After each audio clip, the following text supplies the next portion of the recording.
All right, children, let's go. Page Perichav Beis Pasuk Zayin, which is on page 1050. Page 1050. Okay, this is a well-known mitzvah. Yesterday we were speaking about clothing. John, we're good? Did somebody turn off the air conditioning, Chas v'Shalom? Yeah, well, we're going to need it. Now, that's not a future. We're going to need it means we need it now.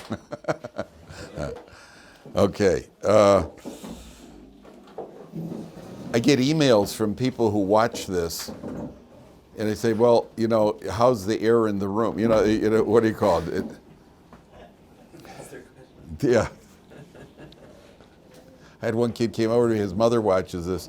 I was coughing. She says, how's his cough? Gee, what a discreet world we live in. All right. So this is on what do you call it? Fifth line from the top. Ki korei kan tzipor lefanecha. When you come across a bird's nest, baderech. And baderech teaches you that it's out somewhere where it's ownerless. You come across a bird's nest to the exclusion of your own property. 1050, fifth line. B'chol eitzo ala oretz, on the tree or on the ground. Efrochim o beitzim, chicklets or eggs. V'ha'em rovetzes ala efrochim o ala beitzim. The mother is, what do you call it? What's it called? The hovering. There's a better word. When a mother how does he translate it? Roosting. Ooh, yeah, but that would be by roosters. But okay, we'll call it roosting. Ala efrochim o ala beitzim. The mother's hovering over them. Lo sikach ha'em ala banim. Do not take the mother with the children. In those days, you wanted eggs. You didn't get them, a dozen eggs in a carton. You went out and you found eggs. And this is considered a very easy mitzvah, by the way. Even though sometimes you have to climb a tree to send away the mother bird and take the eggs, it's considered an easy mitzvah. Why is it an easy mitzvah? We're Jewish guys. Why is it an easy mitzvah? Because it doesn't cost you anything. That is the Torah's rule of an easy mitzvah. An easy mitzvah is if it doesn't cost us. That's an easy mitzvah. So then it says you can't take the mother with the birds. Shaleach teshalach es ha'em, you must send away the mother bird. V'sabanim tikachach, you can take the chicklets or the eggs. Leman yitav lach ve'arachta yamim. That'll be good for you and you'll live long. And the Gemara says, we see from here, an easy mitzvah. Look at the reward for an easy mitzvah. Imagine the reward for a difficult mitzvah. Imagine a reward for a harder mitzvah. This is an easy mitzvah, and the reward is it'll be good for you, and you're going to live long. Okay, that's what the mitzvah says. Now, practically, it has to be in circumstances where it is hefker, it is ownerless. If you have a nest, I once had this when I was living here in Maladafna. When I first got married, we had a nest on our balcony. There was a bird, a pigeon had, what do you call it? It actually laid eggs on the nest on our balcony. And I asked a posek if I could fulfill the mitzvah of sending away the mother bird, and he said what I should do is I should make the balcony hefker. The balcony is ownerless, then the nest is ownerless. Then I send away the mother bird, which is he said it's questionable if it works, but that's the best way to do it. Otherwise, for sure, it doesn't work. And then what happened was we had like a wooden board on the balcony leaning, and it was under this wooden board against the rails of the balcony. There's some wooden plank, and that's where the nest was. So I called a guy up from the yeshiva to stand there with a broom in case this man-eating pigeon attacks me when I send it away.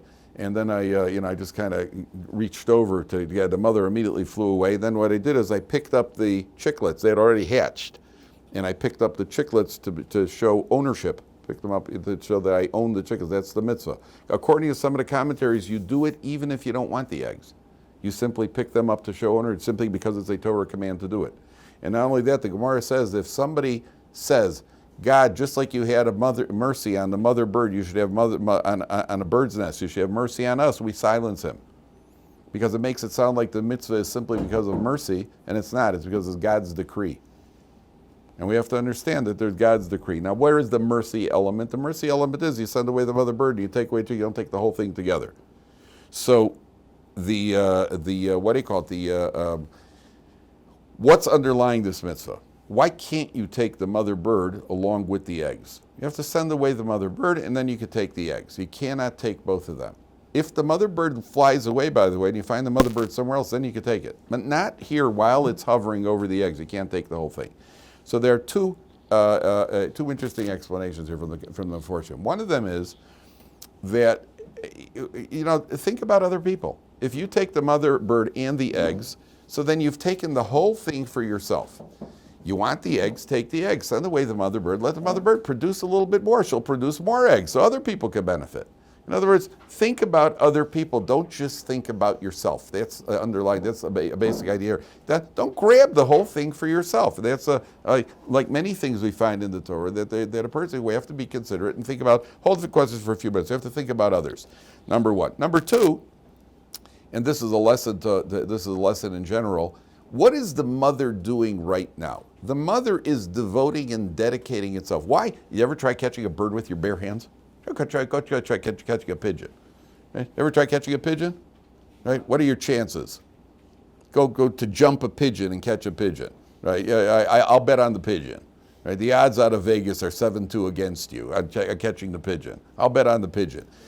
Why here do you have even a chance to get it? Because the mother is devoting itself. The mother is being selfless in devoting itself and staying near its children. Says the Torah, don't take advantage of that mother's devotion. The mother's devoting itself to the children. It's a crass act for us to take advantage of the mother when the mother is putting itself in a compromising position. And therefore the Torah says, leave the mother bird alone. So the mother bird has to fly off, and then you're allowed to take the eggs. I mean, nowadays I don't think anybody's about to go eat raw eggs. I don't know. The people do. Maybe I don't know. Maybe that's something that vegans do. But I don't think that anybody nowadays goes and buys eggs, eats eggs that have not been homogenized or pasteurized, whatever they do to the eggs to Nobody's going to go and go eat wild eggs. But I don't know. Maybe in Arkansas. But in general, we're going to go for the ones you find buying the carton in the supermarket. Here, the Torah says, don't take advantage of the mother bird. Now, at a Kabbalistic level, there is an idea at a Kabbalistic level. I told you, if I ever mention Kabbalistic ideas, you can't ask me any questions because I don't know anything about it. I'm only quoting commentaries. And there's a Kabbalistic idea that the mother bird, in its sorrow, it flies up and it cries before God's throne. Obviously, the mother bird comes back and there are no eggs there. The mother bird would be a little bit perturbed. So the mother bird flies and it cries, and the tears reach God's throne, and that activates mercy on the Jewish people. Right? That's the Kabbalistic idea. But the Gemara says that we don't go and ascribe mercy to it. And in general, it's not, we don't want the mother to see the children being taken. Right? That's why we're the merciful act.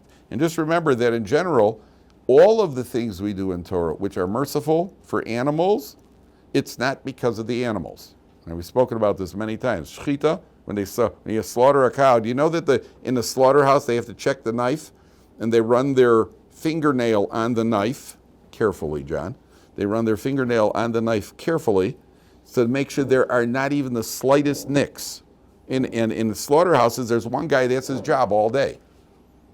Because the shochtim, the guys who do the slaughtering, then they slaughter, and after every few animals, I don't know what the number is, they bring him the knives. They take fresh knives that he's checked already, and then he sits there and he checks these knives with his fingernail. How's that for a job? 9 to 5, right? Checking knives with your. But do you know that the Gemara says that some people, they used to check the knives with their tongue? Yeah, I also had trouble with that one. But they what's that? No cuts in the tongue? Well, they did it carefully. And maybe once. And so they check these knives. Why is that? So that the cut on the animal should be completely smooth, because shechita is the most humane form of slaughtering animals. Now, why are we doing that? We're concerned about the animals? We're not concerned about the animals, because if we're really concerned about the animals, what will we do? Yeah, we'd keep them alive. Yeah, we'll let the animals live, right? Because 9 out of 10 cows surveyed have recommended staying alive and grazing over painless death. And therefore, we would leave the animal alive. It's not because of the animal, it's because of what it does to us. If we would take an animal, we take a baseball bat and just bludgeon it, like they do in certain places, or at the stockyards in Chicago. Back in the day when they had the stockyards in Chicago, and they used to kill the hogs by scalding them with boiling water. Apparently, it was fresher. Apparently, the meat was fresher that way. I don't know. I was never involved on either end, not the scalding and not the eating. But at the end of the day, that's what they used to do. So, what does that do to you as a person? Right? There's something that it does to you as a person because you're doing something that involves a certain type of aggressive behavior. Aggressive behavior has an effect on our inside. So animals have to be slaughtered or to eat them. So we slaughter the animal in the most humane way possible so that the guy doing the slaughtering isn't affected, not because of mercy on the animal. Same thing over here. If we're doing it, it's because what it does to us. We're not worried about the animal. At the end of the day, you're allowed to take the eggs, you're allowed to take the chicklets, you're allowed to take the mother bird. If you catch the mother bird by itself, you're allowed to take it and shecht it and eat it. So it's because of what it does to us, not because of what it does to, because of the animal. Yes? If it's the humanity aspect, then why do we care about that method? Why don't we just, I don't know, maybe euthanize the animal or shoot the animal? Because the Torah says that this is the best way to. They've done studies in slaughterhouses. I once heard about a study they did. They had a camera on a cow. It wasn't Torah type. They had a camera on a cow, and they what do you call it? They I don't remember all the details. I just remember the point was when a fly would land on the cow would flick with its tail. Yet when they shechted it with the knife, there was no tail movement at all. The theory being that the animal's dead before it could even feel it. Ever get a paper cut? Right? Sometimes the person gets a paper cut, you don't even know it till 20 minutes later. All of a sudden something's bad. Right, that happened, and all of a sudden 20 minutes like, what happened over there? And you say they had a paper cut. So the knife is so sharp. Again, obviously the animals are not pleased. My friends, I spoke to a guy once who's a sheikhet, he said to me, the animal definitely smells death.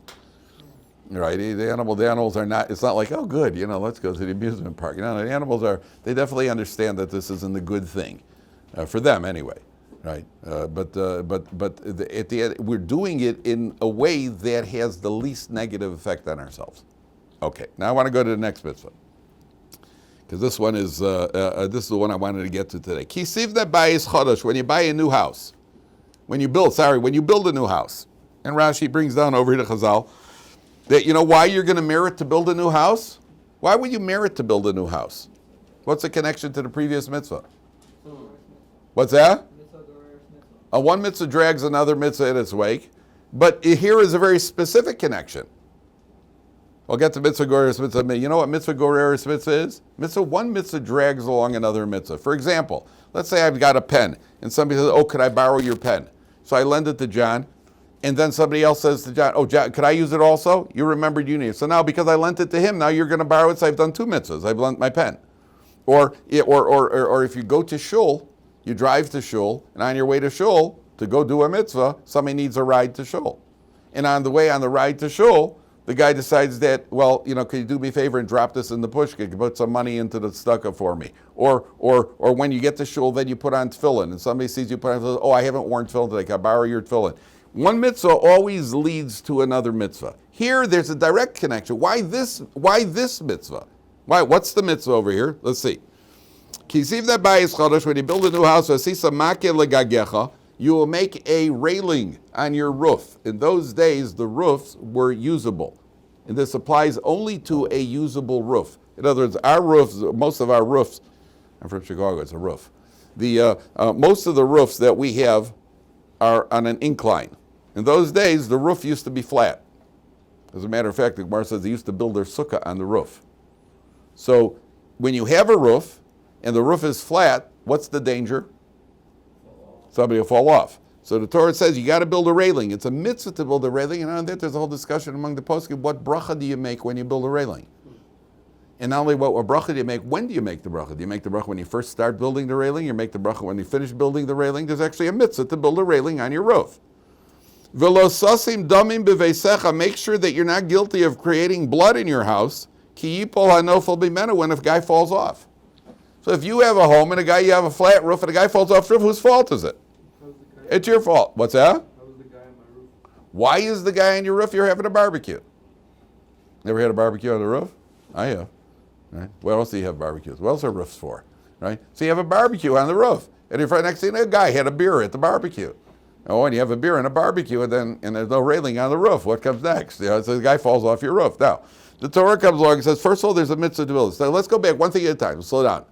What's the connection between this and the past mitzvah? Why did you merit? Remember, to be able to build a house is, now in our days, even buy a house. You don't have to build it with your hands. Let's say you bought a house. Why would you merit that? Why would you merit a new home? What's the connection, guys? What's the connection to the previous mitzvah? What did you allow this mother bird to do? To go build a new nest. You allowed the mother bird to go build a new home, to build a new nest. Therefore, you're going to merit to build a new nest. Cause and effect. So the Torah says, good, but make sure nobody gets killed. Now, there's a strange terminology here. Because the Torah says, Ki yipol hanofel mimenu. When the faller falls off your roof. What do you mean when the faller falls off your roof? He's a faller before he fell off the roof? He's not, it hits the guy's a faller. He's one of those faller type of guys. Now, what does that mean? It should say when a person falls off your roof. You understand what? Oh, yeah, I know him. He's a faller type. What does that mean? When the faller falls, what, he got a track record of falling? What does that mean? So take a look at Rashi. So left column. Where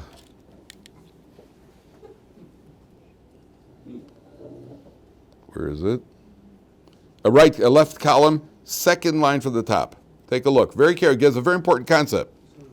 Left column, second. If you find it, please show the person next to you. Yipo hanofel, says Rashi. Ro'i zelipo. This guy has it coming to fall off a roof. This guy deserves to fall off a roof for something that he's done wrong. Ve'afal pichein lotis galgel misasa yadcha. But don't you be the agent that helps him to fall. Shebegalgilin zechusa yedei zakai v'chova yedei chayev. The way God works, meritorious things are brought about through meritorious people. Let's say there's a poor man who needs food, and you're the one who feeds him. That means the meritorious act, he needs food, and God brought about the merit through you. That must you must have other merits to have merited this. And the same thing if it goes, let's say a guy's driving and he kills somebody accidentally. A guy's driving and he loses control of his car and he kills somebody. Was it your fault? Was it a rainstorm? His car slipped on an ice? What do you call it? Why were you the one who did it? The answer is that must you have some sort of other negative, something negative in you that God brought it about through. Something negative happens to somebody who's got some other detriment in him. That's a rule. So what happened? Ruvain deserves to fall off of a roof. Shimon builds a house and there's no railing. So Ruvain falls off of Shimon's house. So what did Shimon do wrong? The answer is nobody asked you to volunteer and be the guy to do it. You don't have to go ahead and do it. And that's why I find, what about there's a decree on the Jewish people to be in Egypt in Egypt for 210 days. There's a decree on the Jewish people to be in a foreign land, enslaved in a foreign land. So what did the Egyptians do wrong? What did the Egyptians do wrong? Who said you had to do it? Who said you had to be the ones to enslave and torture the Jewish people? So you used your free choice to go and enslave and torture them. On the receiving end were the Jewish people, because that's part of God's decree. But you are taken to task for being the one. So if you build a house and people go falling off your house, off your roof, it's your fault.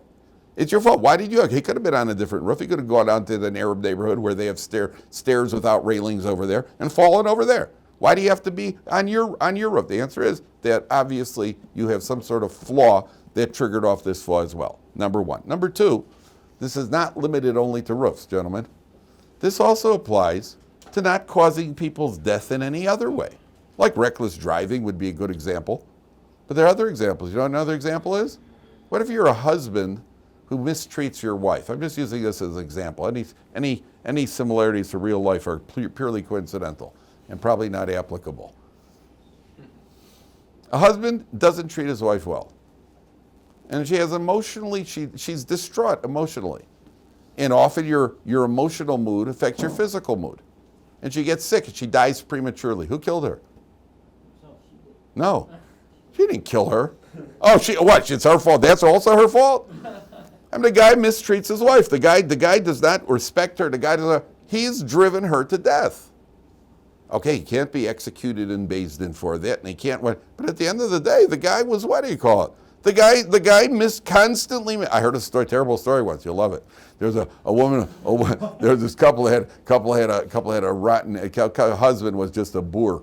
Husband was a boor, and he was always constantly. A boor doesn't have to mean physical abuse, but it just mistreated his wife, always criticizing her, and always this, always that, always the other. And one day the wife got sick, and she was on her deathbed. So on her deathbed, her husband said to her, I really haven't been a great husband. I know I haven't been a great husband. I just, before you die, I really do I apologize with all my heart. And the wife looked at him. She said, I cannot forgive you. Then she died with a smile on her face. And then she died. Okay, imagine a guy hearing that. A wife dies and she can't forgive her husband? Who said he didn't drive her to death? Who said he didn't drive her to death? In any other situation that a person causes. So the Torah's telling you, hey, don't cause other people's problems. Not only death, by the way, don't cause problems for other people. Maybe somebody's upset because of you. Maybe, not you personally. Maybe I've done something to upset somebody. The Torah says, don't be the guy. If Hashem wants him to get upset, you don't have to be the guy to get him upset. Yeah, Miguel, what were we going to ask? I was just going to ask, in regards to the woman, would we also say, quote unquote, that she merited that as well? Everything, the Gemara says, that all forms of suffering are decreed. The Gemara gives an example. If you reach your hand into your pocket to pull out 3 coins, and you only pull out 2 coins, then you got to reach your hand in your pocket again to pull out the 3rd coin. That's a form of suffering.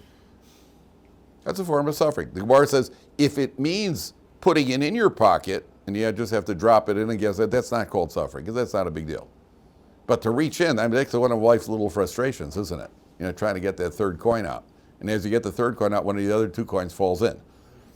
But then you're a real schlemiel, right? So the Gemara says that's a form of suffering. All suffering is pre-decreed, except if a person does something foolish.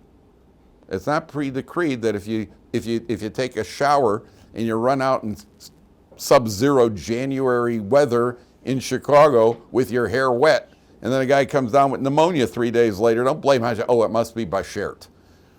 Right, he learned a Yiddish word. Don't blame Hashem for foolishness. Hashem decrees that somebody's going to live, and the guy decides to commit suicide, so he could commit suicide.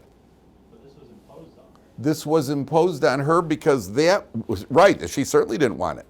So why did it happen? Because Hashem decided this is her lot. But when we said that she did something wrong before?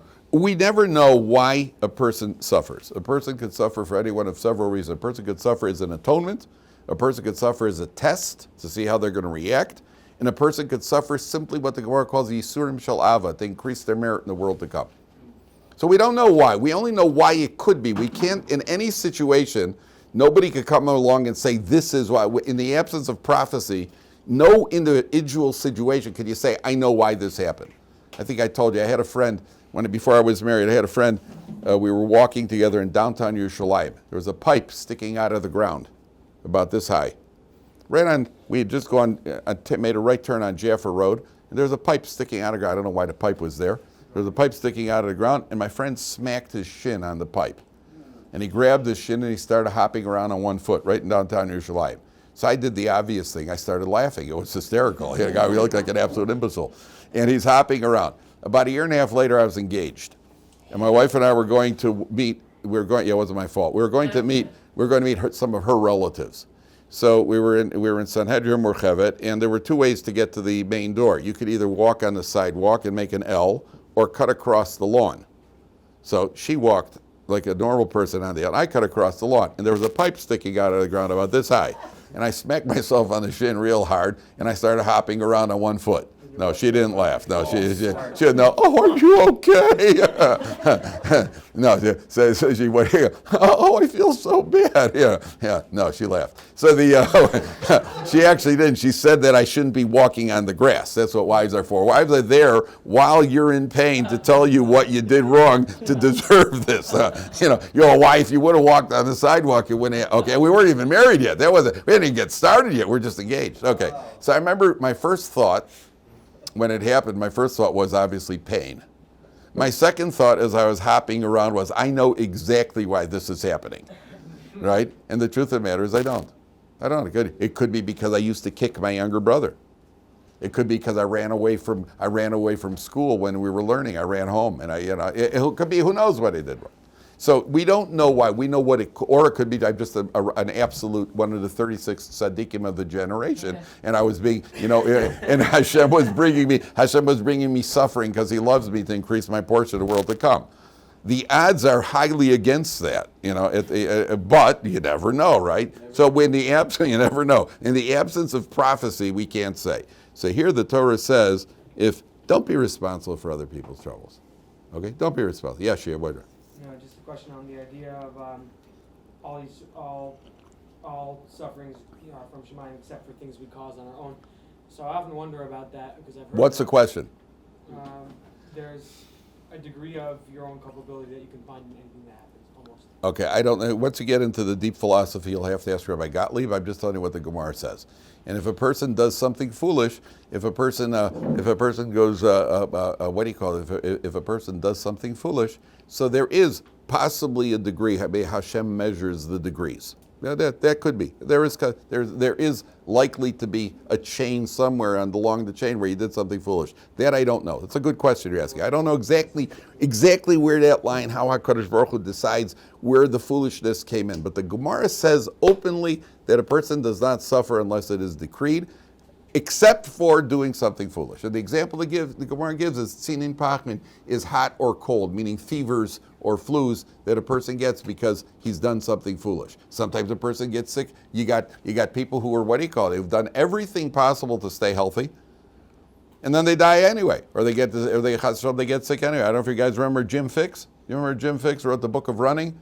You don't remember Jim Fix? Jim Fix was another example of the Titanic. Right? Jim Fix was a guy in the 70s. He was a doctor, a medical doctor, who wrote a book called The Book of Running. He was on all the talk shows, all the interviews, all the that jogging is going to make you live longer and it's good for all things, and that sort of thing. Jim Fix was 50. His name was Jim Fix, Fixx. He was out jogging. He was 53 years old. He was a slim, great condition, great everything. He was out jogging at 53 years old. He dropped dead of a heart attack, which set back jogging. Everybody in America was jogging. Everybody was up and running. It was unbelievable. Everybody was jogging. It was a thing. Everybody was up and jogging. And then he dropped dead, and everybody was back in front of the TV eating a can of peanuts. Right? So he tried. He did everything he possibly could. And again, that sort of thing. Oh, what are you going to do? Somebody once said, I'll start jogging. People tell me jogging is great. Jogging is unbelievable. Jogging is wonderful. I'll start jogging when I see joggers smiling. Right? You never see joggers smiling. You see them huffing and puffing. How much fun could that be? So that's a comedian once said that. So they, you could try as hard as you can. But at the end of the day, it's not in our hands. Okay, I want to leave off the philosophy now. I'm just telling you what the Gemara says. Now there's a third idea here. Kisivne bayis chodosh is referring to every individual who creates a new spiritual level for himself. When you build a new house, it's a new level. So it's very important for us to always grow, to always improve, to always create a new level. But ve'asisa make legagecha, make a railing, make a guarding, make a fence around your new level. Ve'losasim damim beveisecha ki yipol hanofel mimenu. Don't allow your new level to be the very thing that causes your downfall. What does that mean? That means sometimes, is what we've spoken about many times, it's going too far too fast. If a person takes on every single stringency under the sun, Yiddishkeit is challenging enough and it's imposing enough without us imposing more on ourselves that we're not ready for.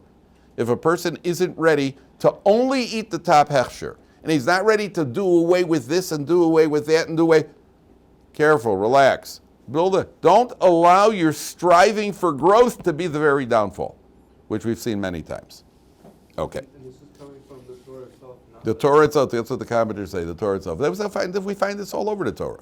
Yaakov Avinu has a ladder. Remember, Yaakov Avinu dreams about a ladder, but what ladder has rungs? It's a ladder of spiritual growth, but you climb up one rung at a time. You ever try climbing more than one rung on a ladder? Try climbing more than one rung on a ladder, what could happen is that you miss. Then you go bouncing down and your face hits every rung on the way down. Ba-boink, ba-boink, ba-boink, all the way down. And that happens all the time. It's all about one rung at a time. We All about one step at a time. Where's this Miramis? Which pasuk? This pasuk of Ki Tzivta Bayis Chadash, pasuk Ches. When you build a new house, you know what the test is, gentlemen. If you know if you're moving too far or too fast, what's the acid test? I don't know. The acid test is your mood. What does that mean? Your mood. Are you tense? Are you nervous? Are you being short with other people? Then you're moving too far, too fast. You're not doing. That's not what's supposed to happen in Judaism. In Judaism, you should be upbeat and you should be besimcha. Besimcha doesn't mean putting a trampoline on the top of a car and jumping up and down, right, with a beer in your hands. That's not what or some vodka. That's not what the besimcha. Simcha means you are upbeat and energized. That's what simcha is. And if you're not upbeat or energized, it's too much. It's too much, too far, too fast. And I'm not ready for that. And if a person sees they're getting tense, that's like people try sleeping less or maybe limiting their food intake because we're supposed to be under self-control, that sort of thing. And all you're doing is you're creating tension and stress within yourself. You're obviously not doing the right thing. Reb Moshe Feinstein was not tensed and stressed out, and Reb Chaim Kanievsky was not tense and stressed out, and there's no reason that we should be.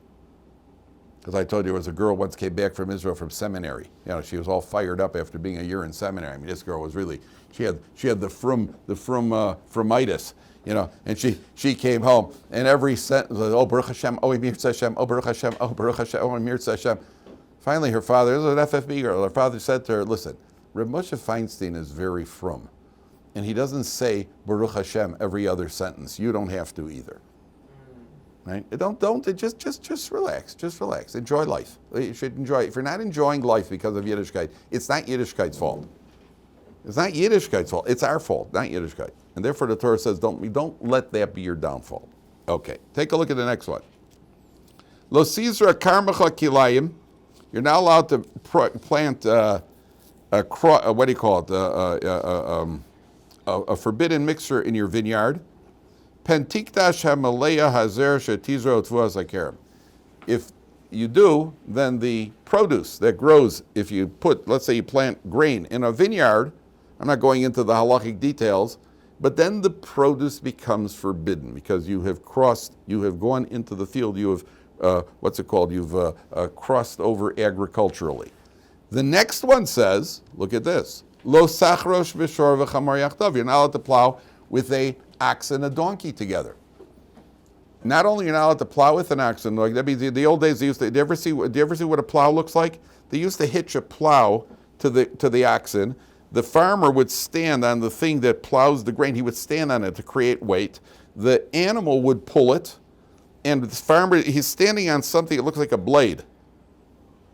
Not on the blade part of it, right? He's standing on the flatbread. It's got like it looks like you're shaving the crops. What pulls this blade? He stands on it, which puts the weight on it, and then the team of oxen pulls it across the field, and that cuts down the grain. Says the Torah, you can't have that team being pulled by an ox and a donkey, or two different types of animals. And not only that, you can't have two different types of animals leading your wagon. And not only that, you can't have two horses leading a wagon with a donkey tied to the back. Any area of crossing over animals and doing any sort of work at all is a Torah prohibition. Now, a camel carrying a dog? Carrying a dog is something else. The dog's being carried. A horse could carry a donkey. We're talking about where the animal is actually involved in the pulling. Now, why is it prohibited? Why is it prohibited? What do commentaries say? Two reasons. Oh, you're going to love this. Two reasons. Number one, there's an element of tsar balei chayim. Tsar balei chayim means causing pain to living creatures. What's the pain? Where's the pain to the living creatures? Well, if you got an ox and a donkey plowing, the ox is stronger than the donkey. So that means that the donkey's got to try to keep up with the ox. That's going to put a strain on the donkey. And it means the ox got to pull more than he normally puts. There's a strain on the ox. And therefore, there's an element of the animal suffering over here. Number one. Number two, one of the commentators, I think the Sephorno, one of the classes, he says, an ox is a kosher animal. A donkey is a not kosher animal. Now, what's the difference in the kashrus? What does an ox do that a donkey doesn't do? He regurgitates his food. That's why they chewing. You ever heard the expression chewing the cud? You know what chewing the cud means? No, I never knew either. I don't know what chewing the cud meant. I know what chewing the cud means that a kosher animal has 4 stomachs. And he swallows and brings it up, chews it, swallows and brings it up again 4 times. That's what chewing the cud is. The animal regurgitates it into his own mouth, chews it up some more. Let's say an ox, a cow is grazing. So a cow eats some of the grass, he chews it up and swallows it. Then he brings it up, the enzymes soften it up or they have an effect on it. He chews it up some more and then swallows it again. It happens 4 times. So you can imagine an ox and a cow, an ox and a donkey are pulling a wagon. And all of a sudden the donkey looks over, he sees the ox. We're like, where'd you get that, bro? What, got any more? No, sorry, it's all mine. I don't think you would want it either, right? So the donkey's hungry. That's Star B'Alei Chaim. You're causing distress to the animal. That's okay. One more. Lo silbash shatnes semru fishim yaktav. You're not allowed to wear garments that have wool and linen in them. Right? That's a forbidden mixture. And that means even if you have the linen threads on your buttons, or you have linen threads in the collar, that's where most suits, they're shotness. Have you ever heard of their shotness laboratories, where they actually check for shotness? Now, the areas of most suits, so in Israel, if you go into a store to buy a suit, there's generally going to be stamped into the jacket as has been checked for shotness. It's got shotness supervision. I think this one has it over here. Where is it?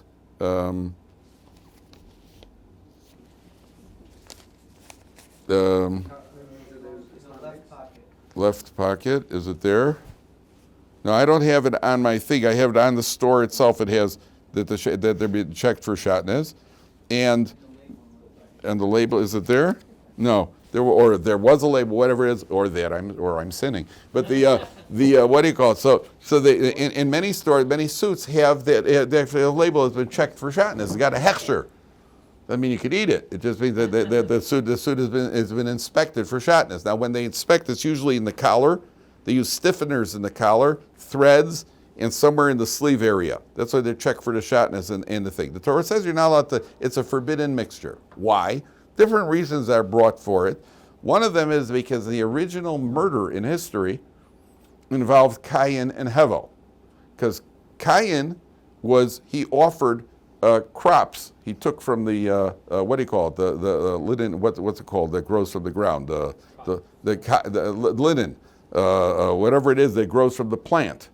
And a flag, what was it called, the wool and? Cotton's not shotness. Wool and linen. So it's growing for something that grows. It's a plant.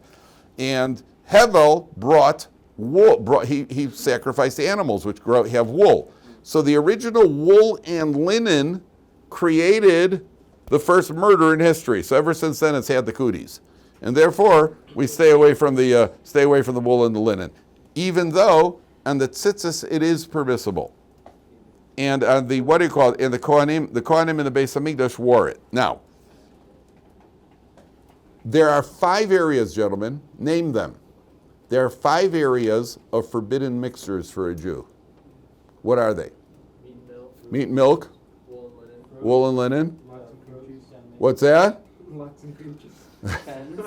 Wool. Boyish girls. Seeds. Right? You can't cross. Right? Seeds?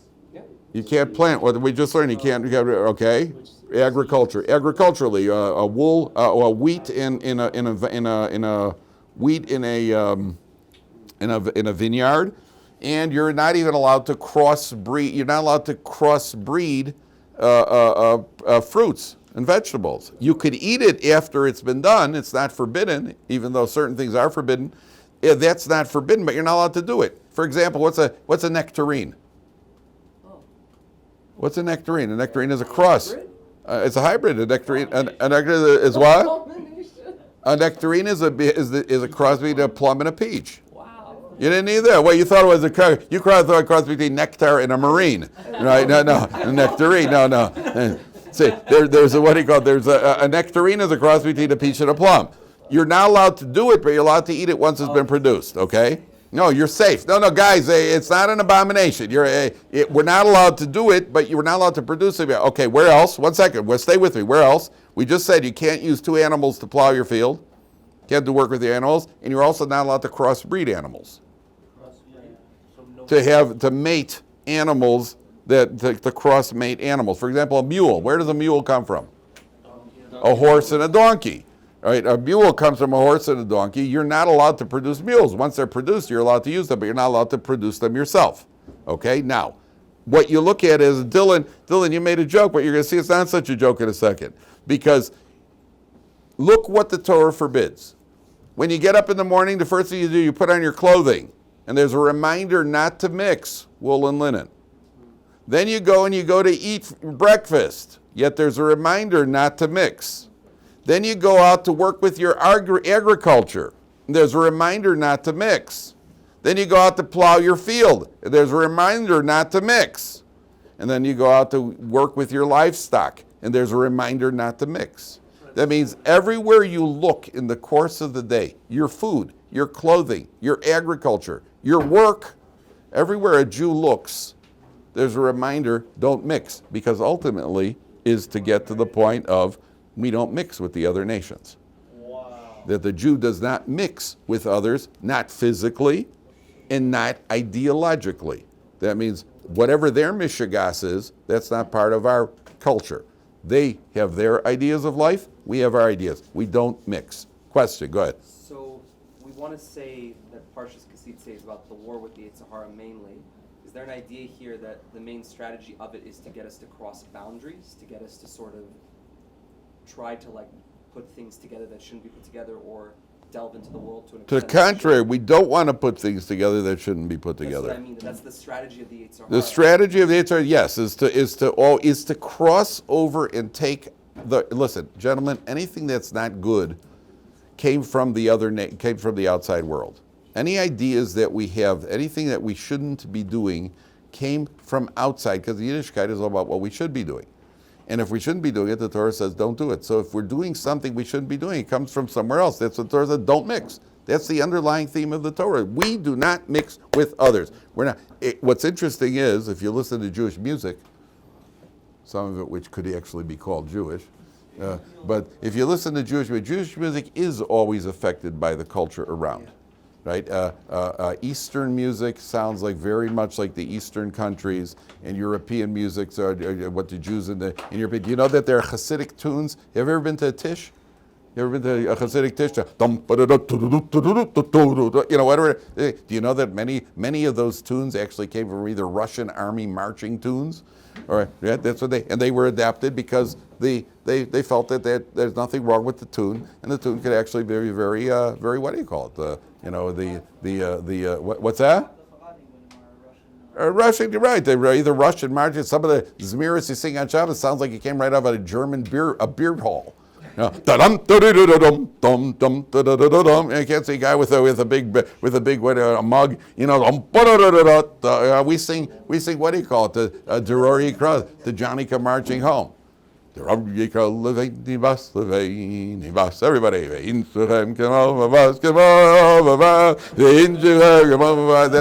do you call it? You know? So there's nothing wrong. There's nothing wrong with it. There's nothing wrong with it as long as it didn't come out of a church or out of a religious service. Right, that's music, or if it's music that it just makes it sound like it's music that you just feel like getting up and breaking a window when you hear it. You know, that's also inappropriate. But we are affected by the way we dress. The way we dress is the way the culture around us. Do you know the Hasidim, when they wear button-down shirts, Hasidim will wear button-down shirts. The button is our button is on the right side. They have the button on the left side because they don't want to do it. They manufacture shirts with button down, so it shouldn't be the way the non-Jews do. The problem with that is that's the way women do it. So that crosses over. Well, maybe that's a woman's garment, which is even a bigger prohibition. So it's a man's garment that just buttons on the left, that sort of thing. That's the idea. All right, gentlemen, we'll continue tomorrow.